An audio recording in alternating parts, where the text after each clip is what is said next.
ڈاوس میں عالمی معاشی فورم کے 55ویں سالانہ اجلاس کے موقع پر قائم کردہ انڈین پویلین کا افتتاح تلنگانہ کے وزیر اعلیٰ اے ریونت ریڈی کے ساتھ مرکزی وزیر فوڈ پروسیسنگ چراغ پاسوان اور مرکزی مملکتی وزیر اسکل ڈیولپمنٹ جینت چودھری نے کیا۔ اس موقع پر تلنگانہ کے وزیر آئی ٹی ڈی سریدھر بابو اور کیرالہ کے وزیر انڈسٹری پی راجیو بھی موجود تھے۔ اس موقع پر تلنگانہ کی طرف سے شروع کیے گئے مختلف پروجیکٹس کے بارے میں وسیع تبادلہ خیال کیا گیا۔ دونوں مرکزی وزراء نے حفظان صحت اور ہنر مندی کی ترقی کے شعبوں میں ریاستی حکومت کے اقدامات کو ہر ممکن تعاون کا یقین دلایا ہے۔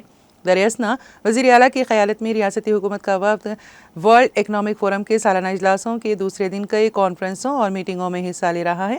وزیر اعلیٰ کی ٹیم متعدد کمپنیوں کے سی ای اوز اور Amazon, Unilever, Skyroot, Aerospace اور سیفی ٹیکنالوجیز جیسی کمپنیوں کے نمائندوں سے الگ الگ ملاقاتیں کریں گی۔ وزیر اعلیٰ confederation of Indian industry CII کے زیر اہتمام مختلف کمپنیوں اور صنعت کاروں کے نمائندوں سے بھی ملاقات کریں گے۔ تلنگانہ کے اس وفد کے دورے کا مقصد سرمایہ کاری کو راغب کرنا ہے، خاص طور پر IT، ڈاٹا سینٹرز اور سبز توانائی کے شعبوں میں سرمایہ کاری کے لیے کئی معاہدے کیے جائیں گے۔